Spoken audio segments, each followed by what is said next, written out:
Today's guest is a cardiology dietitian who believes prevention starts in your kitchen, not your doctor's office.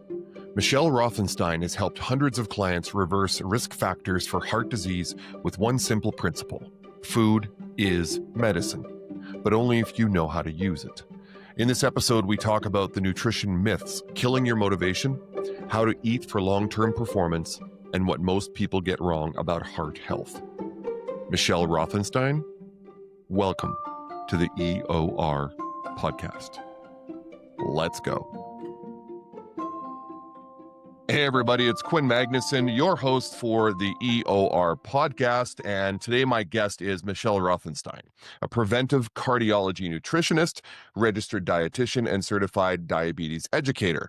She is the founder of Entirely Nourished, where she helps people lower their cholesterol, reduce blood pressure risk, and prevent heart attacks, not through restriction, but through smart, sustainable nutrition. We're going to unpack how the science of effort applies to health, because it's not just what you eat once, it's what you do consistently that matters. Michelle, welcome to the show. Thanks for having me. Happy to be here. Let's go back. I always like to go with my guests back to kind of where the thing started for them and what brought them to today. So what moment made you realize that nutrition and food could be the most powerful form of prevention? Yeah. So I actually was on my path to becoming a physician. I've always wanted to be a doctor my entire life. I was an EMT. I was always volunteering in the hospital systems. And I was like, this is what I want to do. So here I am at NYU and I'm on a pre-med track, but you're not really majoring. You have to have a major. So I was in clinical nutrition as my major, and I was also on the pre-med track. And come my junior year at NYU, I had to make a decision to become a physician and do a residency for becoming a doctor, or was I going to do the residency for becoming a dietitian? So I said, okay, I need to go and volunteer and watch this in action. So I actually volunteered in the ICU, where I was with the lead dietitian in the ICU, and I was also on a team of we were rounding with physicians. And I see this young adult in his mid-30s, a lateral amputation because of uncontrolled diabetes. My heart sank. So I went and spoke to him and I was like, I'm learning to become a dietitian and I'm maybe going to be a doctor. And I'm just curious, what have you been eating? And he looked at me funny. And I was like, well, he's like, no one's talked to me about my diet. I've been taking all these medications to help treat my condition, but no one ever talked to me and sat down with me with diet. And that moment was a big moment for me because I was like, I want to do medicine to help prevent disease. And the unfortunate truth in our medical system, it's a model of treatment. Until you have something, they don't necessarily treat you. Until cholesterol is too high, until you have a heart attack, then they start treating you. But where is the prevention arm? And the crazy thing is doctors don't learn about nutrition. I have cardiologists who are my patients, and it's sad because you, as someone who's not in the medical field, you would think that the doctor has a lot of background in nutrition, but they don't. And so that's when I went on my path to become a clinical dietitian. And I did my residency. I was in NYU for my master's degree, at NYU for my residency, where I rotated all throughout New York City at all these different hospital systems as a dietitian. You're a general dietitian. You work in the liver clinic, the kidney clinic. You're at the cardiac step-down unit. You're at the weight loss clinic. There's all these different places that you rotate. And in those moments, I noticed that there was this underlying issue where everyone was having heart attacks or strokes or blood clots or some issue that was related to cardiovascular health. And, when you look at the research, it shows every year heart disease is the number one killer globally over all cancers combined. And it's preventable. 80 to 90% of it is preventable. So then I went on this mission of saying, why? Why is this not being prevented if it's so preventable?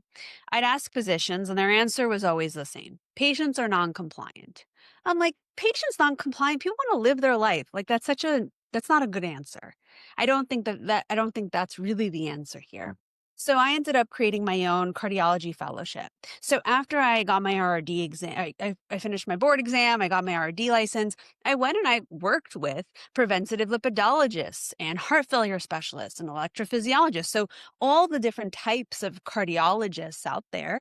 and they don't even talk to each other. And they were looking at the medical component, and I was there realizing that every medication, every physiological pathway in our body that makes our heart pump, that allows for our heart to beat regularly, have nutrients that need to be consumed to make that happen. And so I was working alongside them. And when we added nutrition into the picture of heart health, results and success and quality of life and all of the benefits were profound. And so I have a big passion for what I do because I've seen it firsthand of the impact of prevention and prevention from both primary, okay, you didn't have a cardiovascular event, but you're at high risk, to secondary, you've had a stroke, you have a heart failure diagnosis, you've had a heart attack, but we want to prevent complications. We want to prevent a secondary event.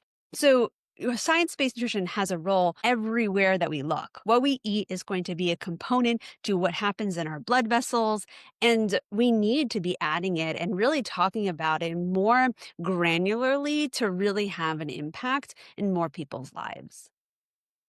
Absolutely, Michelle. I One of the things that frustrates me about, and I've only really recognized this in the past 5 to 7 years, and probably post pandemic more specifically, is that I didn't realize how reactive the medical profession really is and historically has been. It's been predominantly reactive. And I would suggest that most Americans, and I'll say North Americans because I'm based in Canada, go to the doctor when not when it's too late, but basically when it requires a prescription. There's far less and or none, no preventative discussions going on with doctors. Even myself, I research that I've done myself on health and nutrition and what I'm eating and how it's changed things. And the reaction is, it's almost a cluelessness. And you're right. Like the medical profession teaches doctors and educates them to be far more prescriptive and reactive. And it's frustrating that it works out that way. So you work with patients facing real life threatening diagnoses. So what mindset shift do they need before they can change their habits? Because it has to start with the patient themselves first.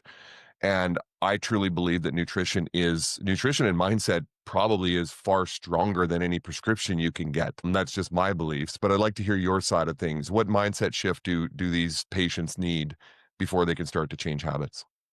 So I think it's a couple of things to recognize. One is most people who come to see me have some level of health anxiety, and the health anxiety comes from not understanding their diagnosis. So, for instance, many people are getting tested for lipoprotein little a, and it's a genetic marker of an increased risk of heart attack, strokes, aortic stenosis, heart failure, etc. And no one's explaining it to them. And when you don't understand what's going on, you don't have an action plan. You don't understand what's in your control and what's not under your control. And that's the big part. I think, doctors, I've worked with many brilliant cardiologists and they're amazing, but our medical system is more like, hey, you have to see this many people in one day. And so how do they have time to explain their diagnosis in 5 minutes? I take the time to explain it. So when someone has health anxiety, which many people do when they come to see me after a diagnosis or their labs are all high or whatever it might be, it's important to acknowledge in the mindset of, okay, what is going on, right? If you don't know your condition, you don't understand it, how can you have an action plan? You're just in what ifs, like, oh my God, people think if I eat, will I have a heart attack? If I walk, will I have a heart attack? If I sleep, will I have a heart attack? Like that's real, but you have to understand how heart attacks happen. And when you understand your risk and what you can do to lower that risk and prevent a heart attack, you turn that fear into empowerment. I have so much more control. You come to the doctor's office and you're like, hey, I want these other tests to be added because I want to make sure I'm looking at the whole picture and I want to make sure that I'm trending this right. And you going in and saying, hey, listen, these were high. I'm working on my diet. I want to retest them in 3 months. That gives you reassurance that what you're doing is actually working.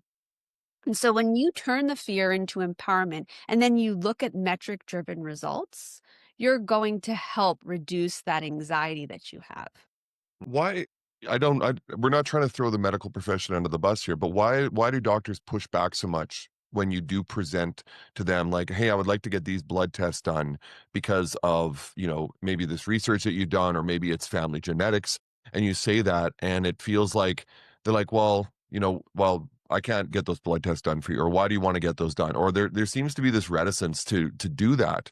And maybe it's just the doctors that I've talked to, and obviously there's millions of them worldwide. But why do they always seem to bristle against patients wanting to take charge of their own health?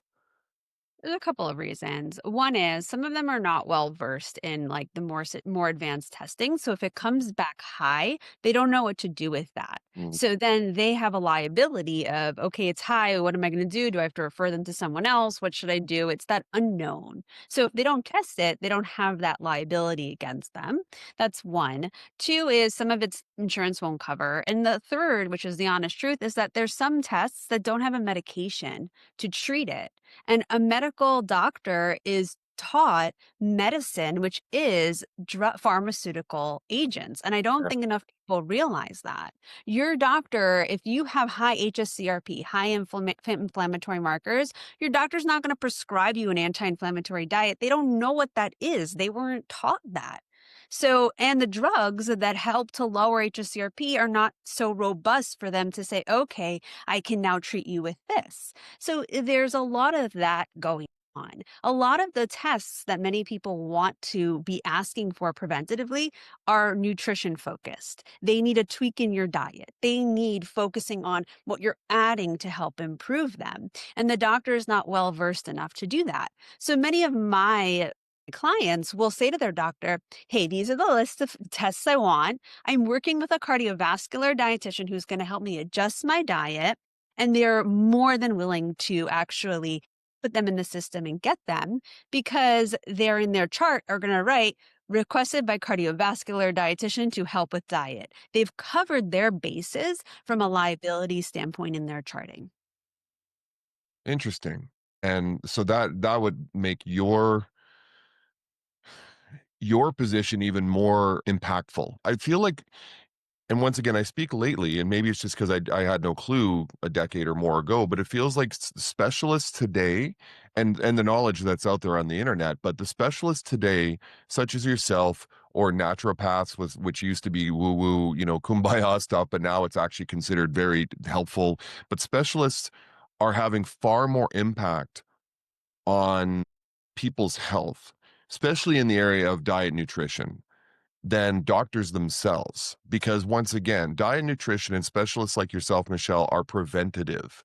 Everything you look at when you look at with your patients comes from a preventative scope lens. And once again, like I said, doctors tend, once you get into their office, they've got 5 minutes, 10 minutes max to see you, and they're going straight from a prescriptive approach. So I appreciate what you and other specialists do to try and help, you know, us common everyday citizens improve their health. As someone who bridges medicine and nutrition, what frustrates you the most about the way society treats their heart health? Because at 54, I'm at that age. We say we're at that age where all our friends are getting married. We're at that age where all our friends are having kids. Well, I'm at that age where all my friends are having heart attacks. And it's interesting now that I this has become a lot more in the forefront for me at my age, because I have had two friends die of heart attacks in the last couple years. So what frustrates you most about the way society treats heart health, and do you feel like they still just disregard it?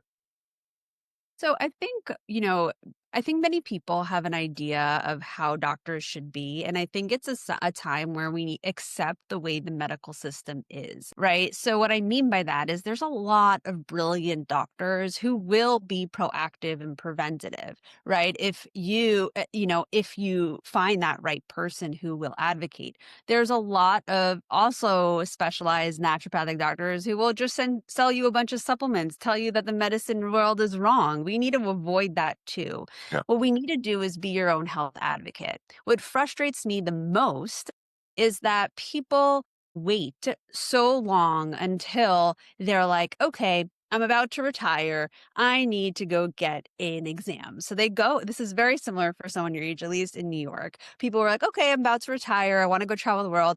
They go and do a coronary artery calcium score and they realize, oh, wow, I have a lot of plaque in my coronary arteries. Oh, wow, I have a lot of heart. Now I need to do something about it. And yes, that's great. We want to apply it at any time of your life, but people are being reactionary in and of itself, right? I wish that people would say, I need to be preventative at the earliest opportunity. And that requires me to go get blood work. It requires me to check my blood pressure at home. It requires me. You need to own your health. You can't accept your doctor to own your health for you. He has millions of patients. So I think we need to switch the model of we have a broken medical system to say, how can I benefit from what the medical system is because I can't change the medical system?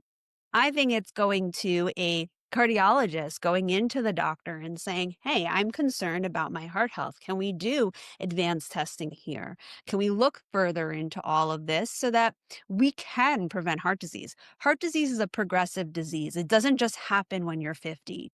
It happens over time. So if you've had elevated atherogenic cholesterol, if you've had inflammation in your body, if you have high blood sugar levels, high blood pressure, you don't feel that stuff. And then all of a sudden you go and you're like, wow, I have all this heart and plaque in my arteries. You want to address it then to stabilize plaque, prevent more plaque from forming. But I really want you to encourage your kids and your grandkids to take care of their heart sooner. Because if we really want to remove heart disease from the number one killer globally, we have to be taking earlier action and teaching our children how to take that earlier action too. Hmm. It feels to me like the onus is really on both sides. It's for patients to take, like I said, take ownership of their own health for sure. And I'm speaking as an outside observer, but I think there's a lot of similarities between Canada and the United States. But it seems to me like the messaging that we see on the news is that the United States still has like one of the world's worst diets. The obesity rate is through the roof. Things are not getting better, and that there is a cycle of, for lack of a better term, Michelle, corruption within the medical profession, the pharmaceutical industry, and the food industry. The red dye conversations, the types of foods that are legal to buy on the shelves in the United States that are fully illegal in Canada, Australia, and other countries. And there's that vicious cycle that Americans really can't get out of. Is there a way, even if citizens took ownership of their own health, is there a way that the rest of the system is ever really going to correct itself? Because it seems to me like it's one's paying Paul to pay the other, and they're in cahoots with each other. Like, what's your take on that? Because once again, this is what we see in sensationalist newscasts, but maybe I'm wrong. Listen, everything is a business. Yeah. That's the honest truth. And in order for you to take away, to not be trapped in misinformation, that's what I call it, Hmm. understand how your body works. If you understand what happens when you eat certain foods that help with blood flow and blood vessel health and reducing plaque formation, you understand the biological mechanisms, you don't get caught into a lot of these things because everyone's trying to buy each other. I mean, if I told you how many food brands, along with how many supplement brands, have tried to pay me to say things, and Mm. I've always said no, I could, not see a client and just be on these things to help pay me. And I'd make a lot more money than I do in my private practice. But I don't do that. And I think a lot of times people are trapped with ways that people talk. Right. There's a lot of people who get on there and scream at the camera, say, no one's telling you this, but I'm going to tell you this. And then they sell you a supplement. And these are brilliant people who will buy into that. And it's not the person's fault. It's tricky, right? It's like, oh, this is going to keep me alive longer. This is going to help my heart health. Yeah, I'll buy this supplement. Oh, I'll eat this. I'll eat that. But you're not asking the why. What is it actually doing? Do you understand the mechanism? Do you know how supportive of research it is? Is that research biased? It's unfortunate and it's a big headache. The misinformation kills me and it hurts me because I see so many people ping me. What do you think about this? Is this true? Is this true? Is this true? And if I ever tell you 99% of it is false, I mean, that's crazy. That's really crazy. Yeah, and it feels like it's so crazy, and I'll take that word because you can't scroll through Instagram or social media. I'll use Instagram as an example though, without coming upon a fitness influencer, some new health product, some new nutrition, statement that gets made, and it's in your face nonstop, nonstop, nonstop. And it feels to me, and it's $1 billion industry in the United States. The health and nutrition fitness industry is $1 billion industry, right? And it's just crazy that you have this massive industry that is making money, but then along comes an Ozempic and people go, good, the easy button, you know? And it's such a dichotomy of messaging. And once again, I'm speaking of the United States because that's where you're coming out of. But it's like, we want you to be healthy and you can be fit and you can do this and this and this and this. And there's all these supplements, but then they come out with this magic drug that just does it for you. And I think there's room for prescriptions like Ozempic, but it's once again, it's that vicious cycle of the medical profession, the pharmaceutical industry, and the common everyday citizen. And it's really frustrating to see that because for people who are taking and one of the other problems, Michelle, and once again I'd like you to speak to this, is that the cost of being healthy, it seems to me that in the United States, and I'll say once again in Canada as well, the cost of being healthy is far greater than the cost of going and buying a $1.99 hamburger. How do we So fix that? So I think there's a lot of nuance here. I think a lot of times people think, well, if I go on a statin, I can eat whatever I want. People are on statins and still have a heart attack because they're eating whatever they want. Statins can help in certain individuals.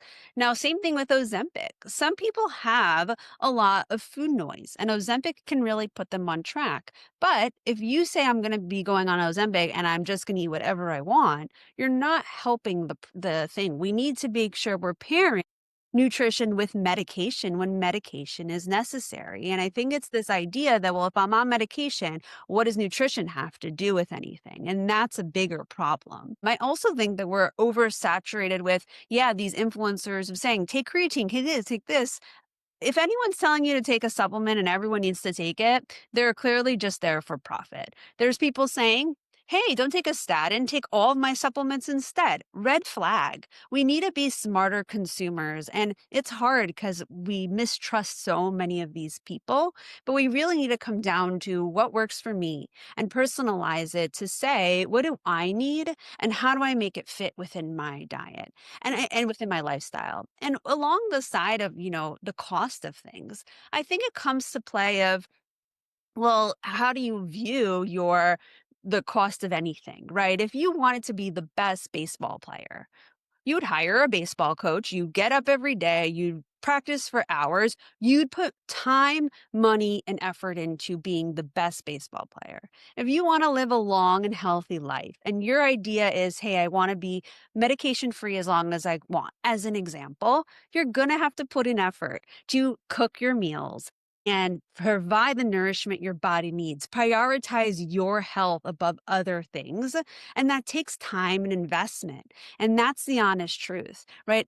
I think a big part of it is many people think I need to be perfect or it's not going to work because that's kind of their mentality of this effort versus realizing this is a lifelong journey. I'm going to make small habits. I'm going to make this work within my social life, my travel life, my family life.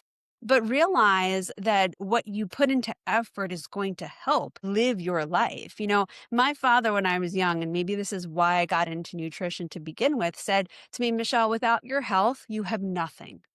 You can make all the money in the world, but if you don't prioritize your health will be your priority because you're suffering. We don't want that. So we have to put effort, and yeah, that does require some money.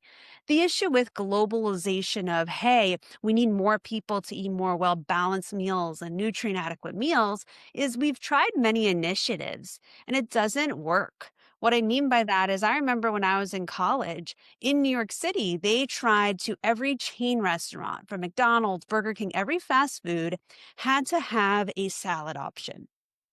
They had to have something healthy on the menu Guess what? No one ordered the salads. So what happened? The salads were no longer on that menu because they were losing money.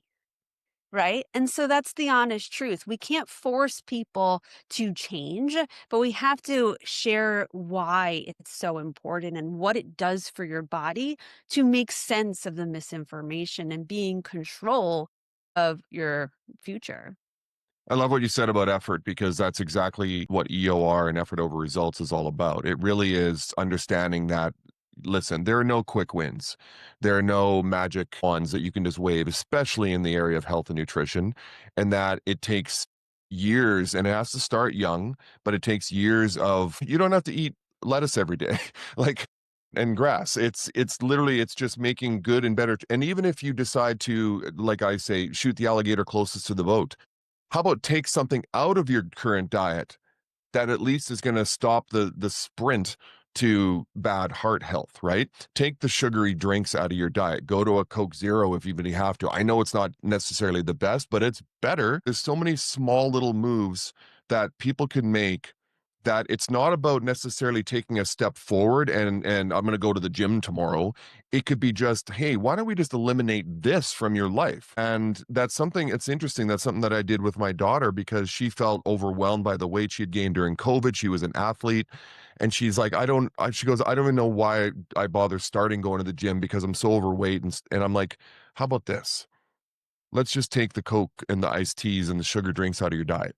One little thing, nothing else. Let's do that for a few weeks, right? And it's those little steps, but people see it as all or none. They see it as I need the quick fix. And that's where I think Ozempic comes in. People see it as a quick fix as opposed to something that's actually being prescribed as healthy. You'd mentioned supplements, and I want to ask you a question about this. And it wasn't on my list of questions, but from a heart health perspective, and or if you want to open the scope up even more, just from a health perspective, what are one or two supplements you think that are very, very valuable that you agree with the influencers on? So it depends. I need to know what you're eating and I need to know what your blood levels look like, right? So most Okay. people likely need a vitamin D supplement, right? But what's the dosage? Right. I know in Canada, some of my Canadian clients will say to me, my doctor won't test vitamin D. He says, everyone's deficient, just take the standard dose.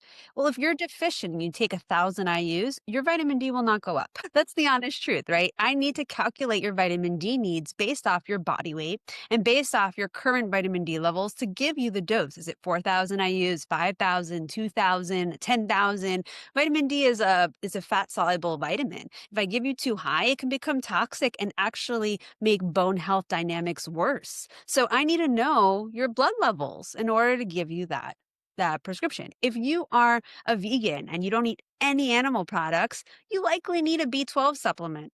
That's probably a good thing to have. I need to know, do you eat fish? If you are allergic to fish, you don't like fish, you never eat fish, you likely need EPA and DHA through a supplement form. But the dosage, the amount will depend on your medical history. So I don't really agree that everyone should be taking anything, but I would say that those are common ones that I'll look at depending on your labs to give you the right dosage, right? These supplements come in dosages. You can't just say someone who's 5 foot and 120 pounds is the same amount of that's needed than someone who's 6 foot and 210 pounds. We're talking about different human bodies. And I think there's this idea where you don't need to be in the medical field to understand the relative weight of how the dosing that goes into your body from a toxicity and to a adequate value. We don't want too much. We don't want too little. Adequacy is in that amount that's needed for you. It's like when someone arbitrarily tells you everyone needs 200 grams of protein a day. Wait up, buddy. There's no such thing as that. You didn't ask me my anthropometrics. You don't know how old I am. You don't know my kidney function. We need to be personalizing a lot of this and realizing that you can't just take anything because an influencer says so. But for the common citizen and in the United States, insurance and going to see your doctor or going to see specialists can be extremely expensive. Maybe the insurance doesn't cover it. So for the average person, I realize here in Canada we have Medicare and everything's covered, pay heavily through our taxes for it. But for the average person who, maybe their doctor won't get those tests done for them. Maybe they can't afford to go see a specialist. They're literally just looking at the shelf at the pharmacy, at the different supplements and the different vitamins. Are there any standard dosages of vitamins or supplements, and I'm challenging you now, Michelle, that you think are okay, if you don't have the option of getting your blood test done or getting heart, test done or things like that, we don't know anything about you physiologically, and we're going strictly just from you walking into a drugstore and buying something. What are the safe, like, okay, you should be taking this anyway, because we generally in an North American diet don't get enough of that, like omega 3s, for example, oil, fish oil and things like that.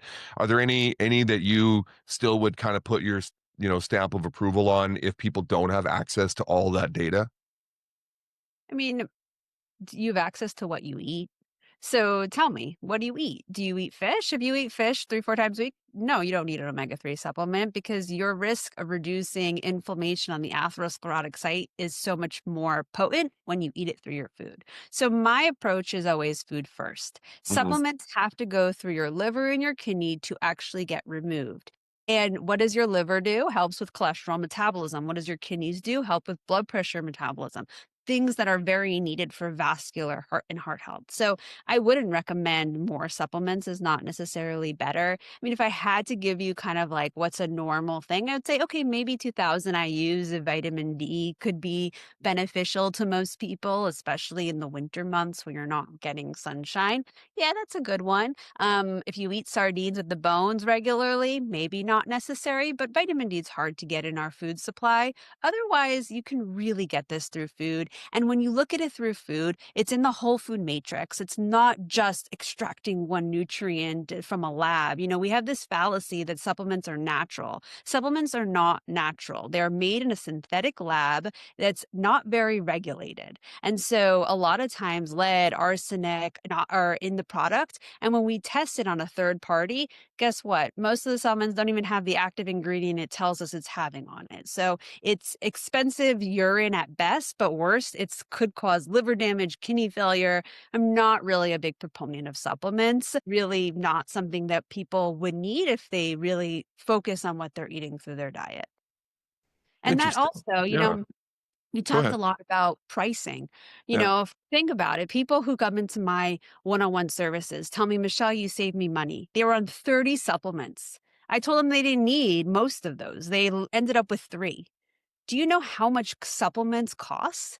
You can be putting that investment through food, right? We always complain, oh, food's so expensive. But then if you actually look at the other things, your protein powder, your supplement list that you buy every single month, you're talking thousands of dollars that can go towards your grocery bill. Hmm. That's an interesting. I don't want to say an interesting perspective because it sounds like I'm dismissing it. I'm not. I think that's, and this is why I love doing this show and having people like you on the show because, for example, my belief in terms of supplementation has always been, obviously eat a healthy diet, but you do hear, the Rhonda Patricks, the Andrew Hubermans, the Peter Attias who talk about, we just don't get enough. Once again, if you're eating fish every day, but you don't get enough omega 3 and the right amounts of omega 3, right, on the both sides of that. Creatine used to be the bodybuilder drug, even though it's not a drug. And now it's being lauded as, helping people with mental health and staving off, Alzheimer's and lack of mental cognition in your older years, which is phenomenal. And so now they're basically saying, creatine can be taken by anybody and everybody, 5 grams a day. And, I've always followed those things, and you try to look through the lens of the phone you're on, the app, the Instagram reel, to the person that's saying it. And hopefully you can trust them. But it sounds like to me, what you're saying is that it really doesn't even become a matter of trust, even with some of the bigger names in the industry. It really is taking it upon yourself to go and see specialists in the right area that can help you with your nutrition and food intake first, correct? Yeah. I also think that you have to kind of make sure that you're getting verified information. Creatine is bolstered on so many people's platforms, but every single person has an affiliate code that's giving them money for every purchase you make on their creatine powder. If they Mhm. weren't, they wouldn't be talking so loud about creatine. Our studies from Alzheimer's risk reduction is minimal at best. It is not actually shown really. It's showing that at certain thresholds, maybe it can cross the blood brain barrier and that could be helpful. But we do not have long term studies showing that it reduces and prevents Alzheimer's disease. So we have to be careful. And I say careful because I've seen people who come into my practice with many supplements. They're always on all these supplements, and I evaluate every single one of them. And with creatine, what I find is that their kidney function has declined significantly since they started a creatine supplement. So I'm talking their EGFR went from being 95 to now being closer to 50 to 40. And, many influencers will be like, oh, it doesn't matter if you have good kidney function. It's not end stage kidney failure. We don't need to worry about it. I'm sorry, but if your kidney function is going down, it means your kidneys are taking a toll. And I'm not going to be here to say, well, just take it anyway. No, I see those trends. I'm reading your labs and I'm seeing that. I don't think it's a proper supplement for certain individuals. Others may not have that effect. And I think we need to be looking at this from a whole perspective. You can't just be chasing one thing. You have to be looking at your whole body. Okay, even if the studies show that it can help with Alzheimer's prevention. Let's just say, yes, that's the case. But then your kidney functions are declining. Like you have to weigh the longevity of those two things.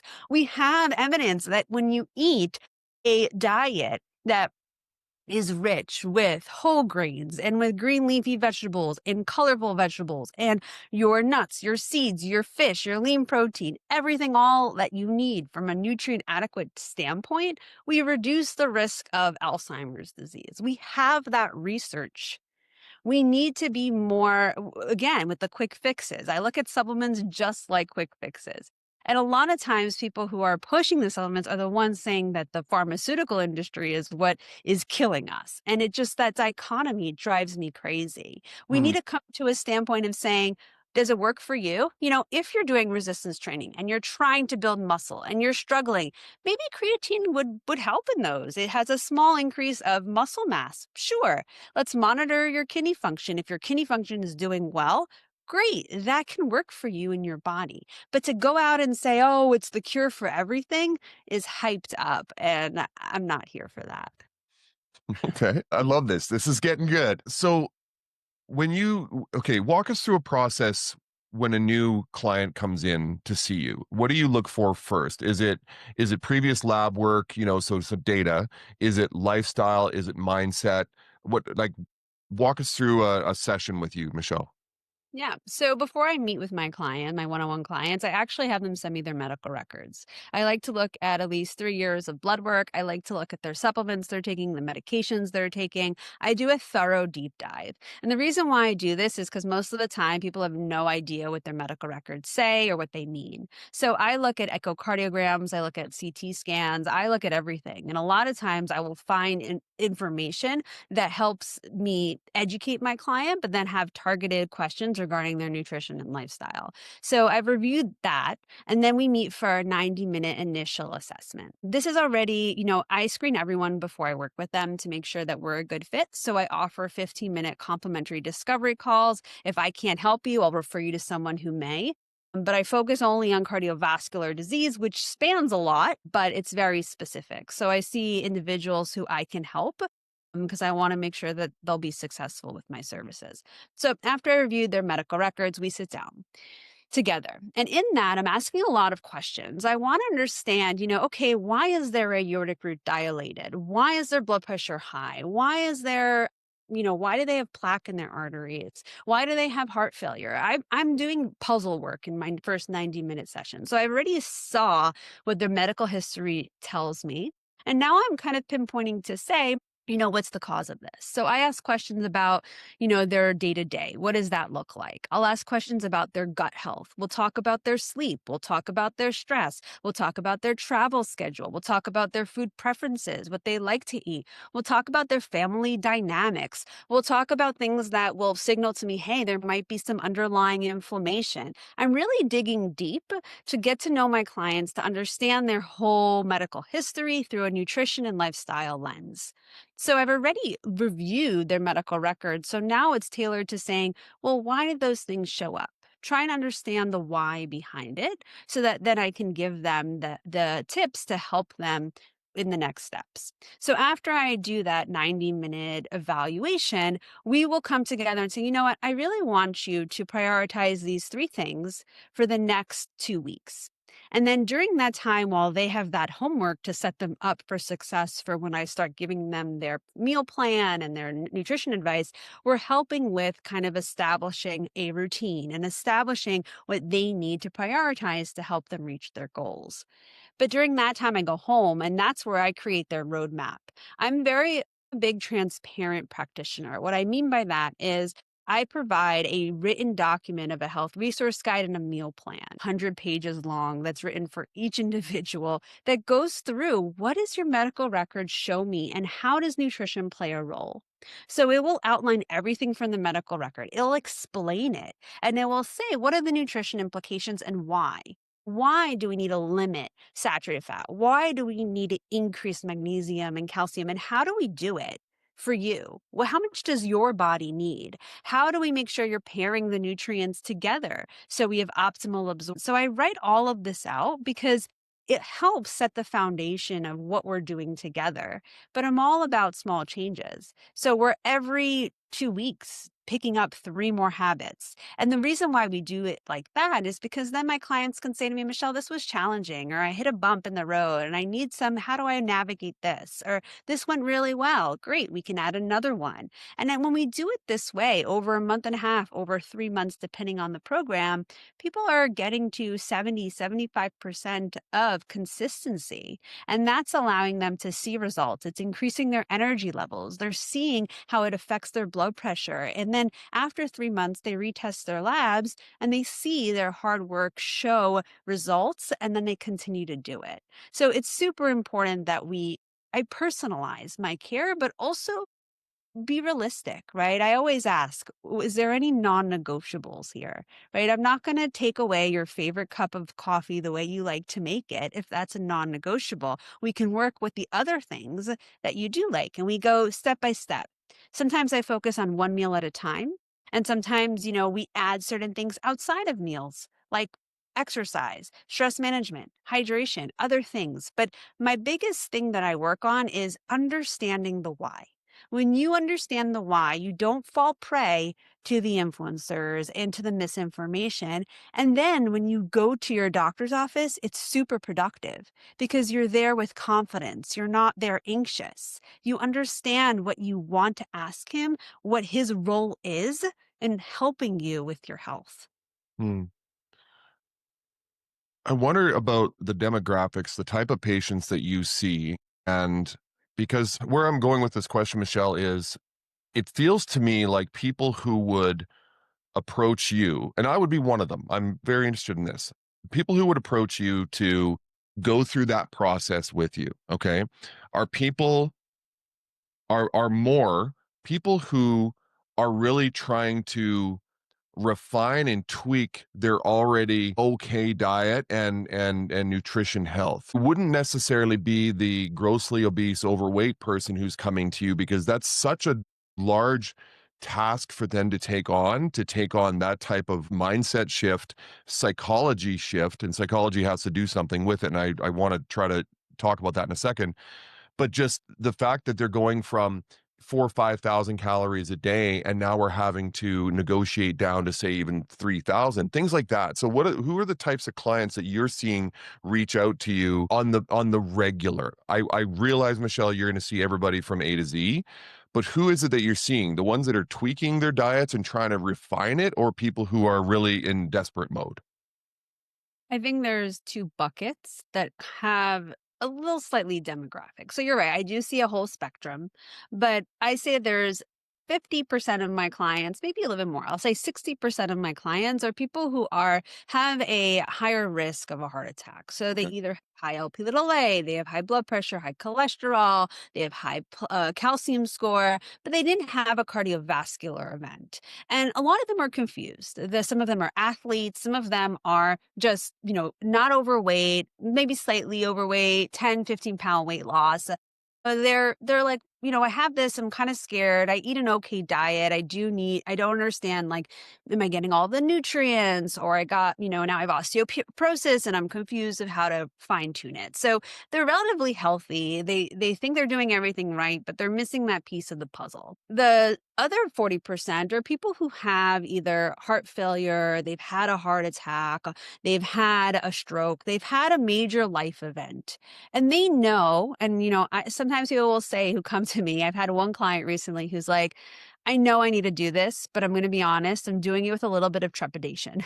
That's what he said to me in his email. He's like, I know I need to change my diet, but if I told you I wanted to change my diet, heck no, I don't want to change my diet, but I had a heart attack and I want to be here for my kids. And they have a purpose to why they need to change. And so in that bucket, it is more people who may be in a higher weight class, or maybe people who, looked at food as comfort and didn't know that their diet really needs to change, but they're super motivated because they have a family they love and they want to be here for them. And they got really scared of what just happened, right? They had a life-threatening event. They want to do everything they possibly can. So their motivation level is really high. In both situations, though, I would never flip-flop the diet 100%. That never works. It's about sustainability. It's about meeting someone where they are and educating them of why it matters. Most people say to me, Michelle, your explanation of why has influenced my decision making around food more than anything I've ever done with my diet. Because now I understand, when I eat this, what does it do to my arteries? What does it do to my blood stickiness? When I explain things, I make it easy to understand of, ooh, I don't want sticky blood. That's going to make plaque. I don't want inflammation. That's going to make my plaque rupture. I share pictures to understand what's going on in the blood vessel. People get that. They're like, Michelle, I'm committed 100% because you've taught me that. And I think another part of it is many people, like that individual who started with trepidation, said, this is actually not that difficult. I thought you were going to put me on lettuce, just eat lettuce. I'm like, no, I don't eat just lettuce. We eat flavorful, good, delicious food, but we need to adapt it into what you like. And we need to make sure that it's something you can sustain, because that's the most important part of a heart healthy diet. The sustainability of the ability to keep cardiometabolic health in optimal function. Mm. Just in the interest of time, as we're coming to the top of the hour here, I want to ask a couple of questions where I just give me your. It's almost like a lightning round, so let's call it that. What are a few things that you see the average American citizen doing in their day to day, maybe not just diets, but lifestyle, that is just bad for heart health? What are some common things that people that may seem like just common everyday events that you do, whether it's be eating or a lifestyle thing, where it's like, yeah, that person's headed down the bad heart health road? I'll give you top 3 things that come to Okay, mind, okay? perfect. Um, Fasting, where you don't eat until 12 o'clock or 2 p.m. Um, Interesting. Are yeah. you? I don't want to say are you against fasting. I'm not trying to create controversy here, but what's the problem with that? Your body needs fuel. You're insulin sensitive in the morning. Why are you starving yourself when you need to eat in the morning? Stop eating later at night and we have a deal. So eat between 7 a.m. and 7 p.m. We know for heart health, eating between a 10 to 12-hour window earlier in the day is optimal for Okay, cardiometabolic. so you don't mind a 12-hour fast. You're just saying do it earlier. Like do it like have dinner, be done at 7, and then don't eat again until 7 in the morning, but at least you're getting a breakfast in, right? Right. So some people Okay. will say to Michelle, like, I don't eat till 12. And then they're starving. And guess what? They like gorge down all this calories, even if it's healthy. They can never satiate their appetite because their body's like, you didn't feed me. I'm starving. Don't do that to your metabolism. Feed it earlier. Okay. That's Okay. one. The second is we're in this big thing as like carbs are the worst thing in the world. Like low carb diets, we can't have any carbs, and protein's the hero of the century. I mean, we need carbs, okay? Our brain needs carbs in order for it to fuel. We also have seen studies that show if you're on a very, very low carb diet, a ketogenic diet, Mhm. it accelerates soft plaque progression quicker than any other diet. And just we need carbs. We can't avoid the carb category. I'm not saying go eat refined sugar. I'm not saying go eat donuts. And no one's telling you to eat sodas and juices and Yeah. donuts in a heart healthy diet. But to get rid of the all of the carbs from our dairy to our whole grains to our vegetables, our fruits is going to reduce your antioxidant load, your soluble fiber, your resistant starch, your potassium, your folate, your magnesium, nutrient deficiencies galore. Okay. Interesting. Because I've done the keto diet and two things it worked wonders for. One, I lost weight. So 40 pounds, I was 290. I went down to 250 in about 6 months. So that was good. Healthy or not, I don't know. We don't have time to discuss that. And the other thing is that I found that I was actually less hungry. I was more satiated. But I think you would agree, there's pros and cons to every fad diet or diet out there, and things like keto are not sustainable. Like you can't be on a keto diet the rest of your life. It's something that you do maybe once and then you maybe go off it and maybe go back to it. But I appreciate your take on that because my wife and I try to do low carb, and the carbs we do take in are more complex carbohydrates. And I think that's what you're saying is like carbs are fine as long as they're not the simple, refined sugar style. The complex carbohydrates are things we still need for energy and for brain health, right? Yes. Okay. Okay. Number And 3. number three, I see this a lot recently. People exercise and then they don't eat afterwards. So I have seen so many athletes who are like, if you look from the outside, you'd be like, you are the healthiest person. Heart disease does not discriminate based off of body size. I have a lot of people who are not overweight, who are athletes, who have massive heart attacks or aortic root dilations. And when I look at their diet, their physical activity and their nutrition were never paired together. And when you exercise, it's a healthy thing we're doing, but it's a physical stressor that causes oxidative stress. And we have to pair that with nutrition post exercise to halt the oxidation process and to ensure we're giving the nutrients that your vascular health needs for optimal heart function and recovery. Okay. And would that post workout, post exercise meal be more protein, more carbs? Because once again, there's a lot of different viewpoints on that out there. So What is your viewpoint? So we need antioxidants, whether Okay. that's coming from your vegetables, your fruits. It's coming also from your protein to help with muscle recovery. You should also have some level of healthy fat in there.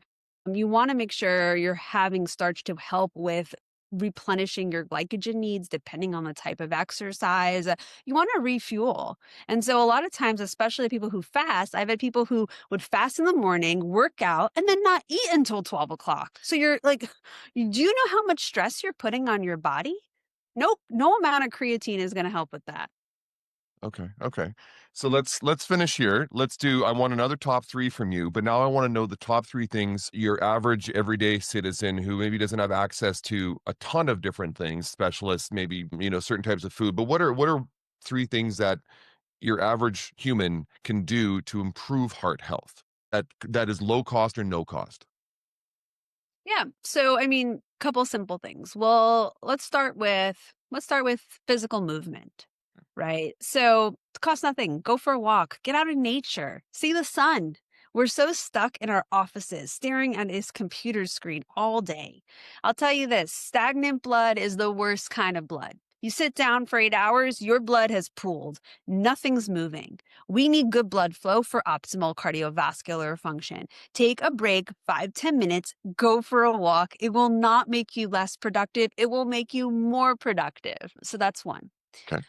The second thing I would say is drink more water. Most people are severely dehydrated. If you're dehydrated, your blood is more acidic, it's more sticky, and it's going to cause more plaque to form, make your blood thicker, harder for your heart to pump.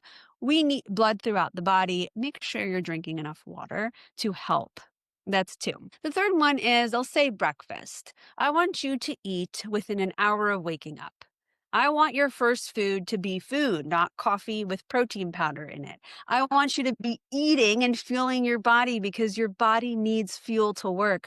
Your heart muscle needs nutrition to thrive. Feed it. Fuel your body. It will make you sharper. It will help with energy, productivity, mood. It will help you start your day off to say, I'm nourishing my body today. And that's going to help me take care of my body for the rest of the day. So start strong with a good breakfast.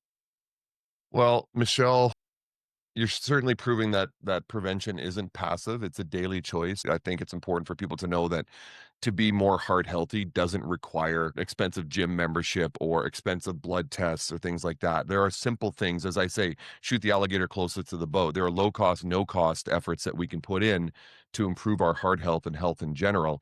So, to my audience, if today's conversation made you rethink how you approach your own health, check out Michelle's work at entirelynourished.com. And remember, effort is everything, even when it comes to what's on your plate. Michelle, thank you very much for being here today.